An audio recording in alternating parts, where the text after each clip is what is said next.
तेलंगाना की राजधानी हैदराबाद से तकरीबन 175 किलोमीटर दूर निजामाबाद जिले का पालदा गांव आज आकर्षण का केंद्र है,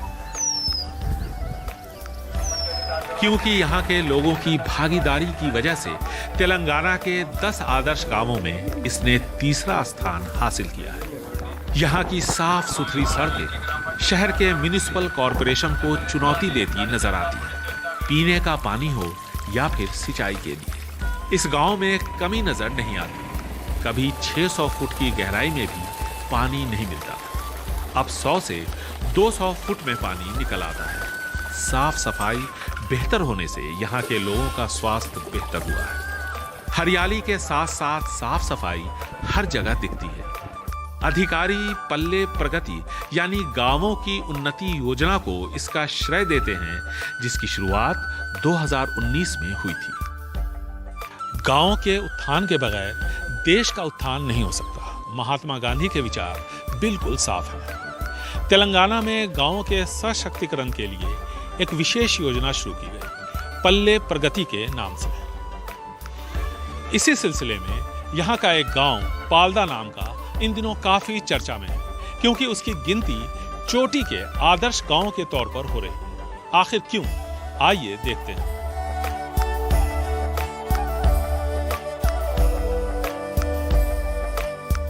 पालदा में हमें एक अलग कोशिश होती नजर आई, ग्राउंड वाटर लेवल को रिचार्ज करने की। ये किस तरह से होगा, ये बताने के लिए हमारे साथ एक स्थानीय निवासी राजू यादव हैं। ये क्या हो रहा है? सर, यहाँ पर हो रहा है एक गड्ढा खोदाई करके हम लोग ग्राउंड लेवल वाटर इम्प्रूव करने के लिए हम लोग कोशिश कर रहे हैं। एवरी टाइम ऐसा होता है। फिर हमारा गांव का आदमी लोग भी कुछ नया काम के लिए भी हम लोग बाहर जाने के लिए इधर काम मिलता है। दरअसल यहाँ पे एक तालाब है, तो इन लोगों का ये कहना है कि ये नीचे का इलाका है, तो जो भी पानी होता है यहाँ पर सबसे ज़्यादा जमा होता है। तो यहाँ पर जब इस तरह की खुदाई होती है तो इससे जो रास्ते बंद हो जाते हैं पानी नीचे जाने के, वो खुल जाते हैं, और ऐसे में बहुत सारे लोगों को रोज़गार भी मिल जाता है और फिर जो ग्राउंड वाटर लेवल है वो रिचार्ज भी होता है। तो आप हमें बता रहे थे कि कुछ रोज़गार भी इससे काफ़ी लोगों को मिल रहा है। गांव में कितने लोगों को रोज़गार मिल पाता है? अभी डेली कंपलसरी 100 डेज कवर होना पड़ता। ये हर आदमी को जॉब कार्ड देके उनको एम्प्लॉयमेंट कराते हैं। एम्प्लॉयमेंट करने के बाद पूरा सबको काम कर। How many people are engaged? Today 250। अभी ये हमको उपाधि हामी मिला है, काम करते सोमवार के दिन आके पूरा काम शनिवार तक करते। 1 महीना काम रहता, जो 1.5 महीना भी रहता काम, 1 महीने में 6000 कमाते। गांव वालों ने हमें बताया कि पानी का जो प्रवाह है जितना तेज अभी दिख रहा है, पहले ऐसा नहीं था। ये काफी धीमा था और गांव के लोग इस पानी को अब पी भी सकते हैं, क्योंकि ये मीठा पानी है, जैसा कि गांव वालों का कहना है। उससे पहले थोड़ा ऐसा मार्च आता है तो पानी कम पड़ता था, पानी ग्राउंड वाटर कम होता था, इसलिए अच्छा नहीं है। अभी इसका पानी अभी बनाया ना सर चेक डैम, इसलिए वो अच्छा आ रहा है। वो ग्राउंड लेवल भी अच्छा बड़ा हो गया, पानी भी अच्छा आ रहा है सर। जुलाई, इस वक्त जब तक बारिश यहाँ शुरू नहीं होती थी तब तक ये सभी जगह पूरी तरह से ये जो खेत खलिहान सूखे हुए होते थे, लेकिन आज देखिए आपको कई जगहों पे जो भी किसान सिंचाई करना चाहते हैं उन्हें पानी मिल रहा है। इस गांव में स्कूल के साथ साथ हेल्थ वेलनेस सेंटर यानी इस तरह के जो पब्लिक प्लेसेस हैं वहाँ कुछ इस तरह की व्यवस्था दिखती है। यानी जहाँ भी पानी का इस्तेमाल होता है उसके बगल में एक बड़ा सा नाला, जाहिर है कि पानी निकालने के लिए सभी जगहों पे होता है, लेकिन उसके ठीक सामने आपको इस तरह का एक पॉइंट दिखता है। तो गंगाधर जी, इससे आपको क्या फ़ायदा हुआ? फ़ायदा बोले तो पहले वो पानी बाजू चल जा रहा पर तो गवर्नमेंट ने स्कीम लगाया ना, और स्कीम लगाया तो मैं सामने आके मैं उनसे बपाना तुम बोल के साहब को बोला, అమ్మ మీ వాడలోకి గ్రామ పంచాయతీ ట్రాక్టర్ వచ్చింది, చెత్త తీసుకురండి, తడి ట్రాక్టర్ వచ్చింది। शहरों की ही तरह इस गांव में भी हमें जगह जगह पर कूड़ा करकट इकट्ठा करते हुए वर्कर्स मिले। इस गांव की सरपंच सुप्रिया जी साथ में हैं। Every household and day by day tractors comes to each house. We collected waste and dry waste and wet waste. So we keep roads clean, households, and my village also, and keep clean. यहाँ से जो आप collection करती है madam, वो फिर कहाँ जाता है? वो डंप शिट के पास जाता है सर, उधर ही जाके ये जो सेग्रीगेशन करा हुआ सा ड्राई वेट वेस्ट है, उधर जाके पार्टीशंस में सेग्रीगेट करते हैं सर। वहाँ से हम वेट वेस्ट का जो है कंपोस्ट के लिए यूज़ करते हैं, ड्राई वेस्ट जो है हम रिसाइकिल के लिए देते हैं सर। तो ये कब से ये सब चल रहा है? अभी ये 2 साल से 2019 से चल रहा है सर। और पहले लोग क्या करते थे? पहले घर के बाहर या कॉलोनी में एक जगह पर डालते थे, इससे स्वास्थ्य भी उनको उस पर असर पड़ता था। ट्रैक्टर सुबह में हर सुबह 6 o'clock ट्रैक्टर आता है सर, उसका अनाउंसमेंट होता है। ड्राई वेस्ट का एक कूड़ा का एक बिन और ये वेट वेस्ट का एक बिन में अलग अलग डाल के देते हैं सर। इससे गांव के लोगों में भी हेल्थ पॉइंट ऑफ व्यू में भी अच्छा सुधार आया है सर। और लोगों का रिस्पांस कैसा है? लोग बहुत हैप्पी है सर, गांव भी अच्छा है और सैनिटेशन पूरा अच्छा है, तो सभी लोग हैप्पी है सर।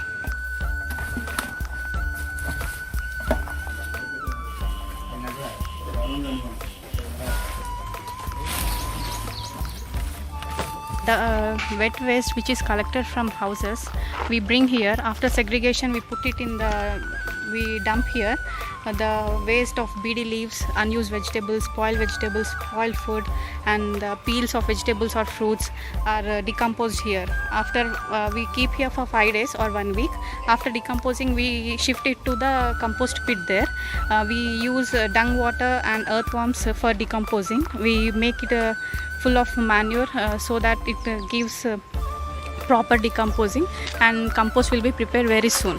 तो यहाँ से निकालने के बाद देखिए इस जगह पे 1 हफ्ते के बाद लाया जाता है। 1 हफ्ते के बाद देखिए अब ये खाद की शक्ल लेता हुआ नज़र आ रहा है, लेकिन अभी भी इसमें वक्त है। तकरीबन 45 दिनों तक ये जो 2 चैम्बर्स हैं उसमें ये सब रहेगा और फिर ये पूरी तरह से खाद बन जाएगा। और हमें जो जानकारी दी गई है उसके मुताबिक इसके अंदर अर्थवॉर्म आएंगे और तब तकरीबन 6000 के आसपास जो पेड़ इस पूरे गांव में लगाए गए हैं वहाँ इसका इस्तेमाल होगा।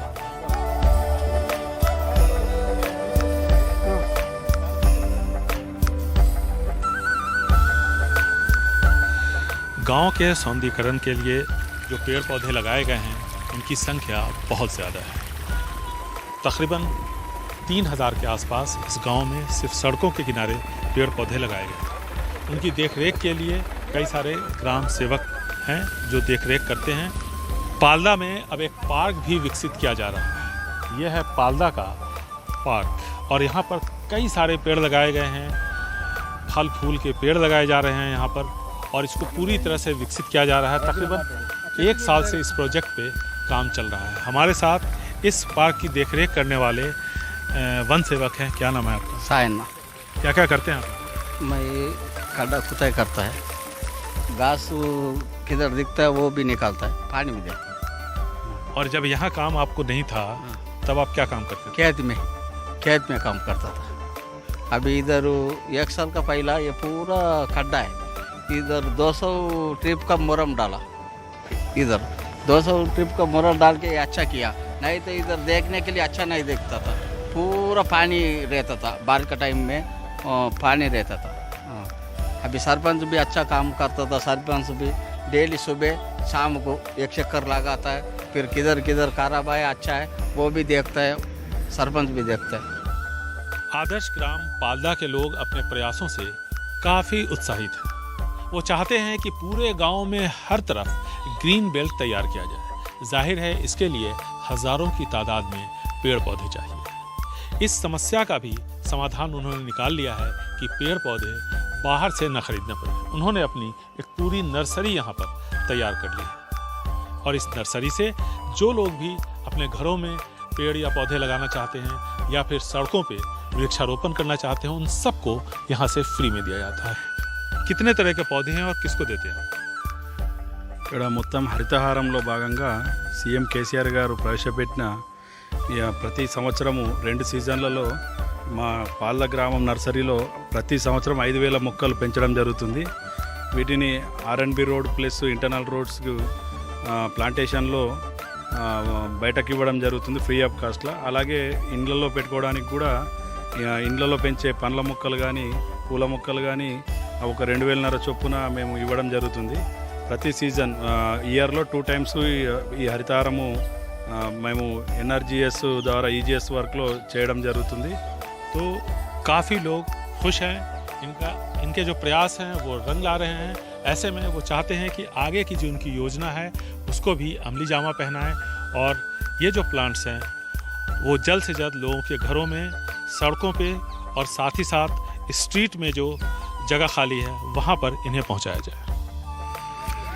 गांव में इस तरह की सोच और ऐसे काम इस गांव को दूसरे गांव से अलग बनाते हैं और शायद इसीलिए इस गांव को मॉडल विलेज के तौर पर चुना गया है.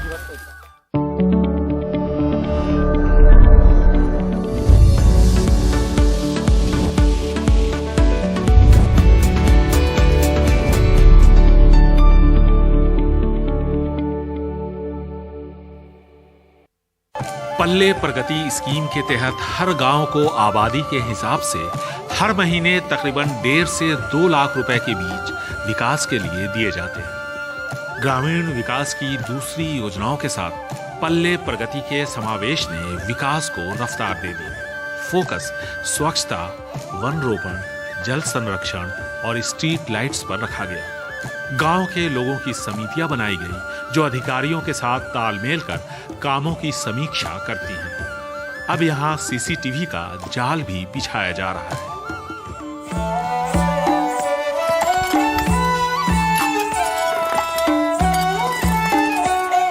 घरों के बाहर के नालों के साथ साथ जो मुख्य नाला है उसकी साफ सफाई पालदा ग्राम के दिनचर्या का हिस्सा बन चुकी है. हर रोज़ कुछ इसी तरह से सफाई होती है. उसके बाद इसके अंदर कुछ केमिकल डाले जाते हैं जिससे कि इसकी गंदगी, इसमें जो इन्फेक्शन है वो दूर हो जाए. सिर्फ मामला साफ़ सफाई का ही नहीं है. जब ये बदलाव आया है, साफ़ सफाई हुई है, तो लोगों की सोच भी बदली है और उन्होंने अपने घर और इसके आसपास के जो इलाके हैं उसको बिल्कुल साफ़ सुथरा रखना शुरू कर दिया है. देखिए, एक तरफ सफाई हो रही है, दूसरी तरफ घर के लोग भी अपनी सफाई कर रहे हैं. तो ये एक अच्छी सोच है और इस सोच की वजह से एक गांव जो कभी जहां काफ़ी गंदगी होती थी, मच्छर होते थे, कई तरह की बीमारियां होती थी जैसे मलेरिया, फलेरिया और इसके साथ साथ डायरिया जैसी बीमारियां, जो लोग हैं यहाँ पर गांव के उन्होंने हमें बताया कि उसमें भी काफ़ी कमी आई. हमारे साथ प्रियंका हैं जो कि विलेज सेक्रेटरी हैं. ये जो साफ़ सफाई होती है, कब होती है यह साफ़ सफाई और इससे लोगों के स्वास्थ्य पर क्या असर पड़ता है? यहाँ पर साफ़ सफाई हर रोज़ होता है. हमारा सफाई वालों से हम साफ़ सफाई करवाते हैं. रोज़ सुबह वो लोग 6:30 बजे से 12 बजे तक करते हैं. इससे बहुत लाभ हुआ है कि जो डायरिया है, मलेरिया है, डेंगू है, वो सब कम हो गया है और इससे हमको बदबू भी नहीं आता. यहाँ पर सब साफ़ सफाई चलता ही रहता है. सैनिटेशन वर्क पूरा रहता है. इस गांव की एक विशेषता और है, तकरीबन सभी घरों में टॉयलेट्स हैं. इससे साफ सफाई बढ़ी है और लोग अपने घरों को भी साफ रखने लगे हैं. हमारे साथ स्थानीय निवासी राजेंद्र जी हैं. राजेंद्र जी, पहले से लगता है कि गांव में सफाई काफ़ी ज़्यादा बढ़ गई है. नहीं, पहला अपना गांव में 600 घर है, फिर अपनी सफाई थोड़ा कम थी है. अभी ज़्यादा, अभी और 300-400 घर का अभी बाथरूम बनाया, अच्छा सफाई करके जाता. पहला सफाई नहीं है. अभी ये गवर्नमेंट में ये बाथरूम का दे दिया. पूरा आदमी घर में बैठ के सफाई करता, अच्छा काम करता. अभी मच्छी बिच्छी नहीं है, क्लीन अच्छा करता.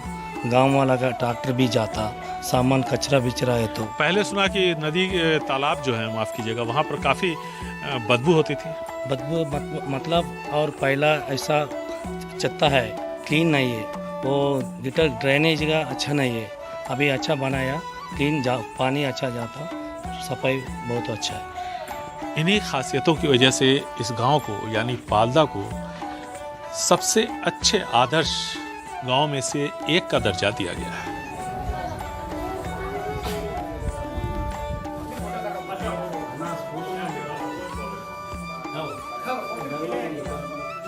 यह है पालदा का आंगनवाड़ी सेंटर. यहाँ पर कई सारे हेल्थ वर्कर्स हैं. आप ये बताइए कि किस किस तरह की फैसिलिटी यहाँ के गांव के लोगों को आप देती है? నా పేరు శివలీల. ఇక్కడ నేను హెల్త్ అసిస్టెంట్గా పనిచేస్తున్నాను. ఇక్కడ అంగన్వాడీ సెంటర్లో మేము ఫెసిలిటీస్ ఇస్తాము. మాకు ఇక్కడ సబ్ సెంటర్ తిరుమన్పల్లి. యాక్చువల్గా అయితే మాకు తిరుమన్పల్లిలో ఇప్పుడు 5 విలేజెస్ ఉంటాయి. ఇక్కడ అందులో ఇది పాల్దా విలేజ్ ఒకటి. ఇది పాల్దా విలేజ్లో మేము ఏమేమి సర్వీస్ ఇస్తామంటే, నేను ఇక్కడ ఏఎన్ఎం అనమాట. నా పేరు శివలీల. ఇక్కడ మేము 12 వీక్స్ లోపల ఏఎన్సీలను రిజిస్ట్రేషన్ చేసుకోవడం, అంటే గర్భవతులను 12 వారాల్లోపు రిజిస్ట్రేషన్ చేసుకోవాలి. తర్వాత వాళ్ళకు టీటీ ఇంజెక్షన్లు ఇవ్వడము, మళ్ళీ వాళ్ళకు ఇక్కడ అంగన్వాడీ సెంటర్లో ఆరోగ్య లక్ష్మి కింద ఫుడ్ తీసుకుంటారు. మళ్ళీ ఇక్కడ dot program, iron dot program అనేది మా ఆశా వర్కర్స్ రోజు వాళ్ళ ఇంటికి వెళ్ళేసి ఐరన్ టాబ్లెట్స్ వేసుకుంటున్నారా లేదా అని ప్రతి ఒక్కటి చెక్ చేస్తూ ఉంటారు. తర్వాత ఐరన్ టాబ్లెట్స్ తీసుకున్నాక మళ్ళీ మేము ప్రతి 1 మంత్ ఒకసారి మేము టెస్టులు చేస్తుంటాం. ఇక్కడ మా డాక్టర్ వచ్చేసి వాళ్ళకు ఏఎన్సీ టెస్టులు కానీ, వాళ్ళకు అంటే వాళ్ళ blood test, BP, sugar, HIV, వీడిఆర్ఏలు, హెచ్బి, అవన్నీ అన్ని టెస్టులు ఏఎన్సీలకు మేము చేస్తాము.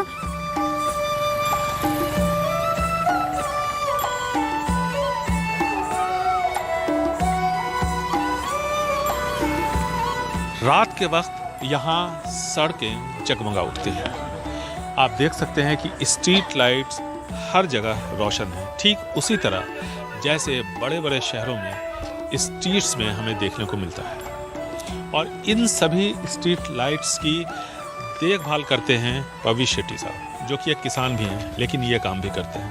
कितनी स्ट्रीट लाइट्स हैं यहाँ पर, कितने खंभे हैं और कैसे मेंटेन करते हैं? सर इधर में 130 का है खंबे. उसके बाद हम करते हैं वो ब्रेकर से मेंटेनेंस करते हैं. वो बारिश का मौसम में कुछ प्रॉब्लम नहीं होते और कुछ नहीं. इससे मेंटेनेंस का सामान उधर जन्नापल्ली में मिलते हैं. वो जीपी वाला उधर अकाउंट देते हैं, उसमें मैं जाके सामान लेके आके इधर मेंटेनेंस करते हैं.